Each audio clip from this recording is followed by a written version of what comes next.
It's now my wonderful pleasure to introduce, we have three tremendous speakers this morning, and I feel a little bit goosebumpy really, but I really want to introduce our first speaker, Shweta Gidwani, and Shweta and I had never met in person until this morning, but we'd had Zoom calls, and we've been having conversations and emails and things about the similarity of our goals for healthcare. Shweta is a consultant at Chelsea and Westminster NHS Foundation Trust in London. She has been involved in the development of emergency care service delivery and training programs in India for 7 years. And in 2018, she was awarded a Churchill Fellowship to research wellbeing initiatives across the world. Please make her welcome.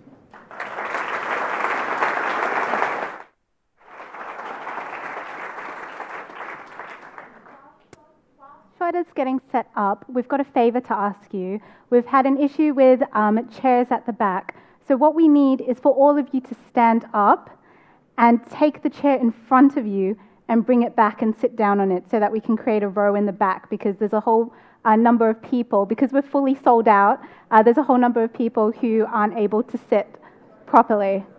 It's to do with the positioning of the actual chairs. So unfortunately, it can't. Just stand up and pull the chair that you're sitting on in front of you. That's what you want. Pull everybody. Yeah. They want to make space, right? Pull forward. Pull forward. Pull forward.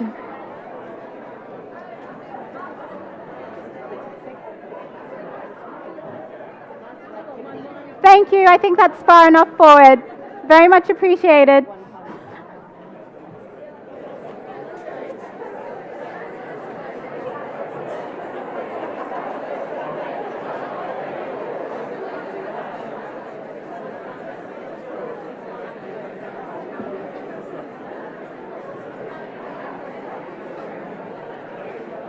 Right, good morning. That's the stretching exercise done. Thank you, Grace. So, I'm Shweta, and I'm here to tell you my story. I remember the first time I saw a patient die in front of me. She was not old, but she had silver grey hair. She was not old, but her face was wrinkled in pain and in despair. I was an intern working in a casualty department that looked like this in India, in the bustling metropolis of Bombay, in a government hospital. It was 2002. The casualty ward looked a bit like this. It was one hall. It was the waiting room, the reception room, the observation ward, the ambulatory care, the relatives room, everything all in one space. And at one end you had the emergency medical assessment area, and the other end across this hall you had the emergency surgical area. And this lady, she was being wheeled across by her relatives from one end of the medical assessment area to the other end of the surgical assessment area, because she had this unfortunate, undifferentiated problem of epigastric pain. She was nauseous, retching, and sweating. And somewhere across this travel through this corridor, I saw her face fall ashen grey and then lifeless. She died in the middle of this casualty area. She died because of chaos. She died because she was nobody's patient. You see, emergency care still today, in a large proportion of the world, is delivered like this, in a disorganized manner, by any willing provider, any physician, any doctor, any surgeon, usually the junior-most doctor in the hospital. Most people view this work as burdensome and as an interruption to their career progression. And most hospitals view emergency work as a liability. Even in India, a country that's actually seen peace for 60 years, a country that is the 7th largest economy, a country with a booming health industry that's that's pitched to be $280 billion by next year in 2020.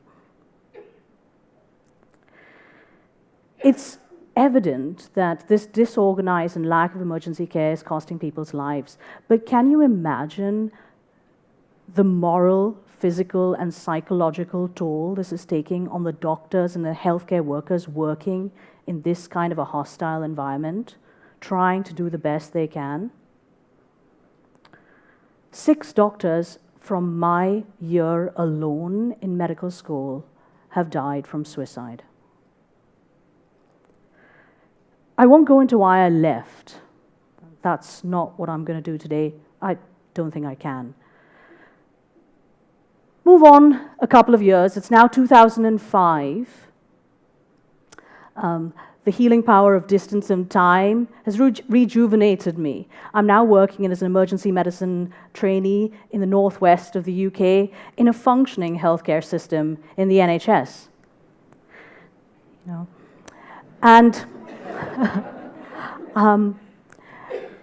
the joy is back. I am excited to be an emergency medicine doctor, doing what I want to do, be a doctor.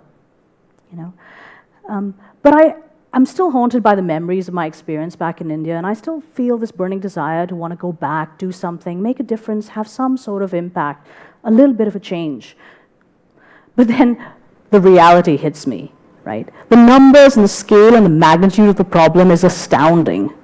150,000 people die from road traffic accidents every year in India.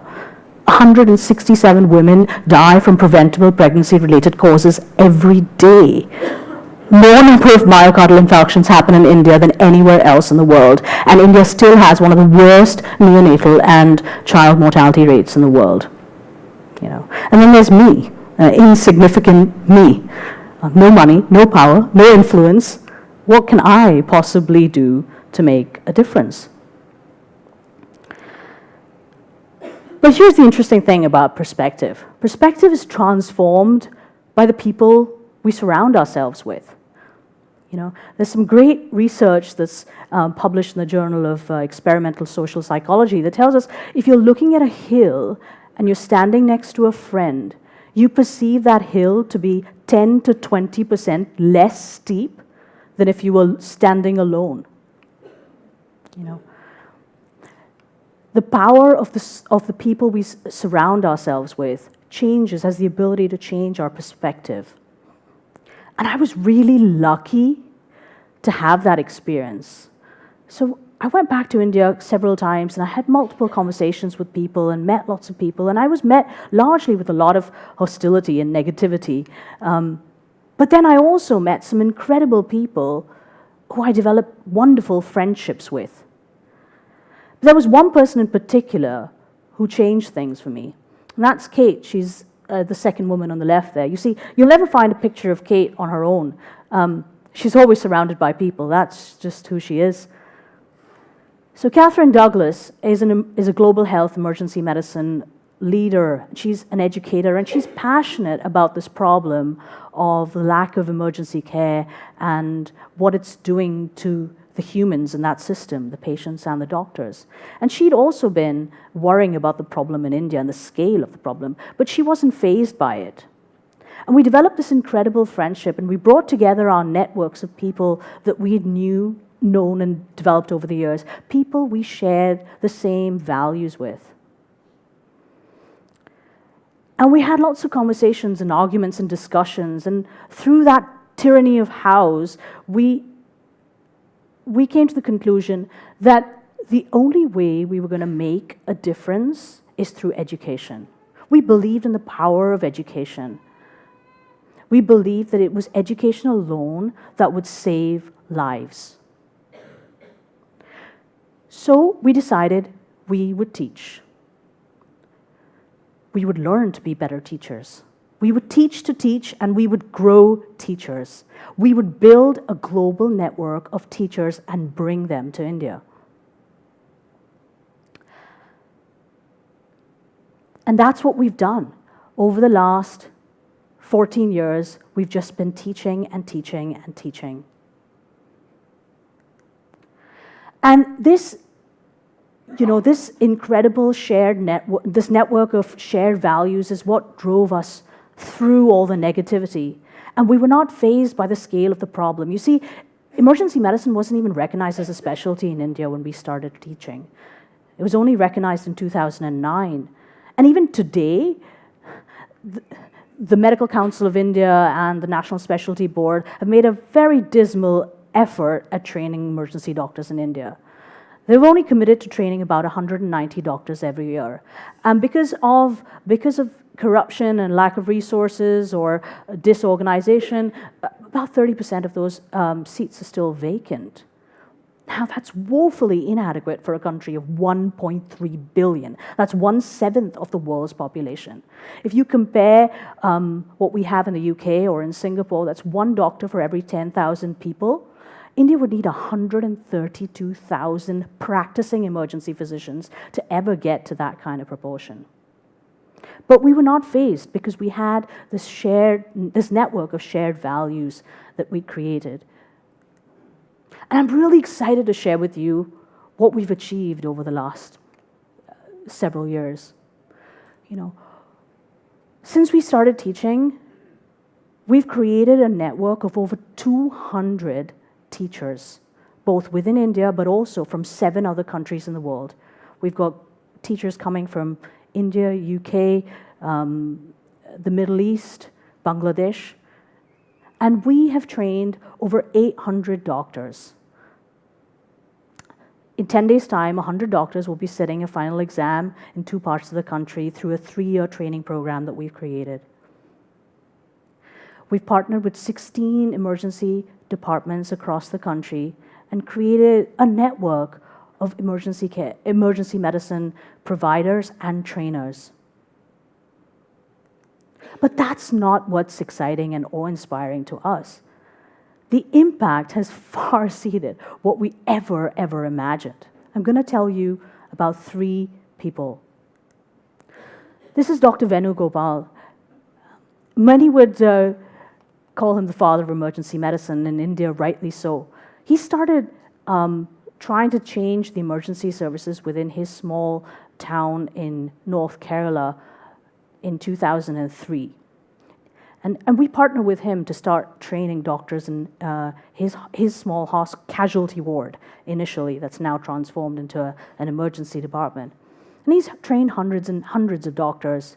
But really what he's done is he's gone out into his community, and week after week, for years on end, he's been training lay providers to do basic life support and first aid and disaster management training. He goes out and trains every single week. He trains everybody and anybody, members of the public, the police, the fire services, school children.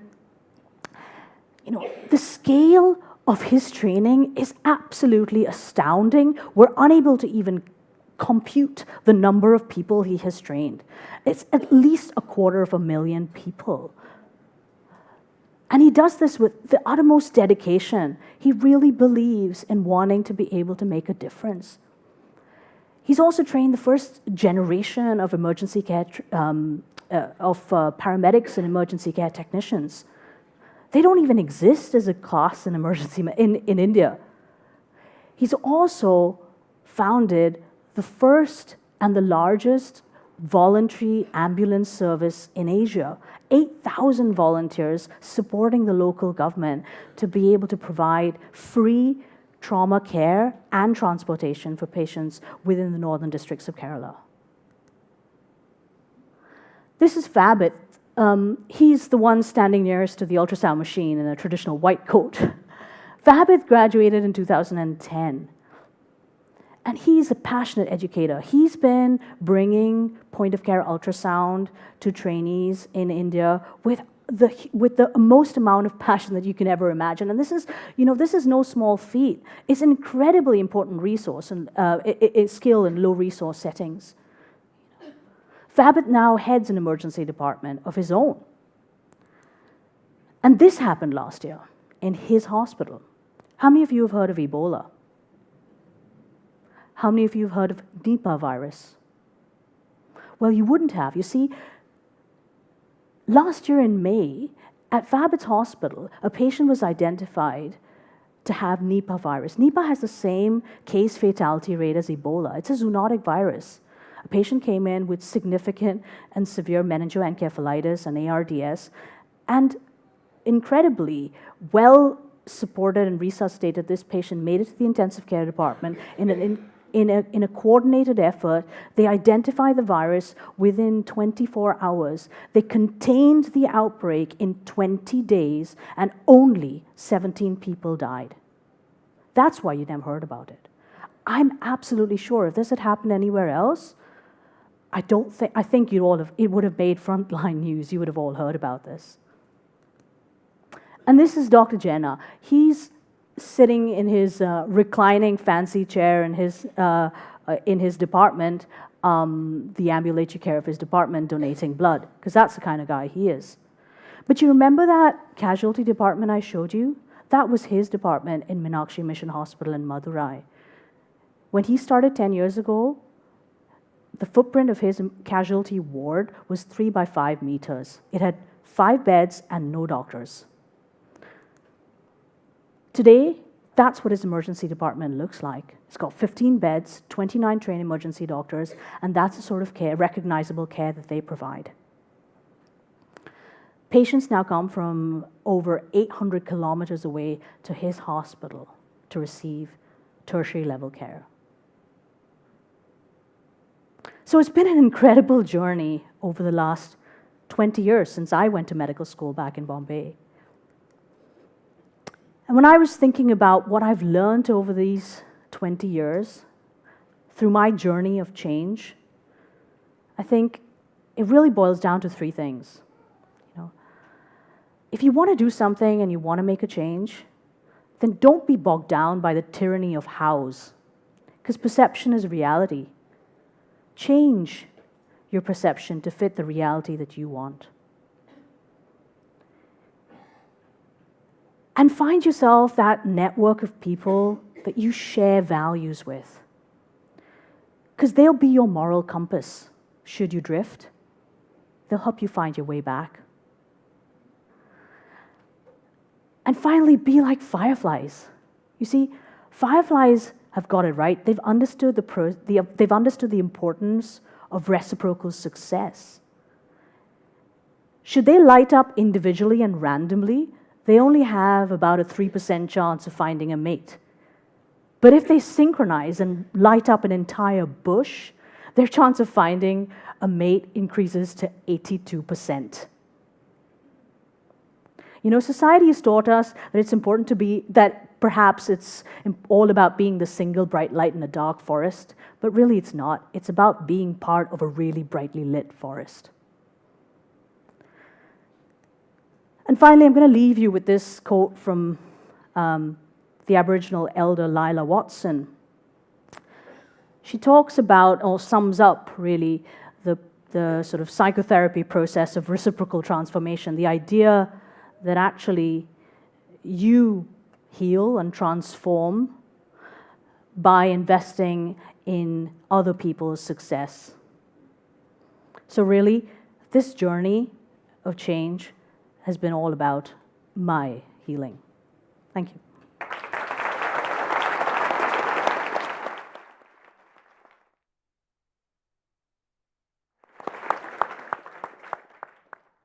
Thank you, Shweta. That was a fantastic talk and gave us a lot of food for thought. So for anyone who has questions for Twitter, you can tweet me at Gracie_Leo, and the hashtag is on the timelines as well as in your pocket programs. So we had lots of comments on Twitter, sort of resonating some of the ideas that you shared, Shweta, the ideas about perception being reality, finding a network we can share values with, and then the importance of being like fireflies. Richard Daniels was marveling that public BLS en masse training in Kerala is amazing. Simon Carley really appreciated the reminder of the impact and importance of emergency medicine worldwide, keeping locals and the world safe. And a lot of people were sort of talking about your reference to the Nipah virus and how a lot of us haven't heard about it, and it's an incredible story that you've shared with us. So thank you. This year they've dated in 5 days, actually. It's happened again, I believe, last week or a few weeks ago. Oh my goodness. Do we have any questions from the floor? We've got some roving microphones, so if you put your hand up, we can come to you. But while people are having a think about their thoughts, what did we had a few chats before you gave your talk, and one of the things that you were talking about was that initially you tried to make a change by yourself and you found it really hard, but then when you networked with other people, you were able to make a change. How did you find the people to network with, to start with? I think that's a really interesting question. I just think you got to be open. The more conversations you have, I find that you just allow people in your lives. I think for me, that's what it's been about, really. There's been no process of networking. It's really been about open and having those conversations and meeting some incredible people through that. Fantastic. And I've got a question that's just come in from Peck Africa, who's asking whether you could talk a bit about multidisciplinary and global networks and how we can connect better with each other. Sure. I think that's really important and powerful, and that was one of the things that we were quite mindful about. But I guess that's because our internal network was so global, we decided that it was so important to bring the world of emergency medicine to India, so that India can create its own version of emergency medicine. I think that's probably a little personal to me as well. My experience has been so global that that's sort of how I always view the world.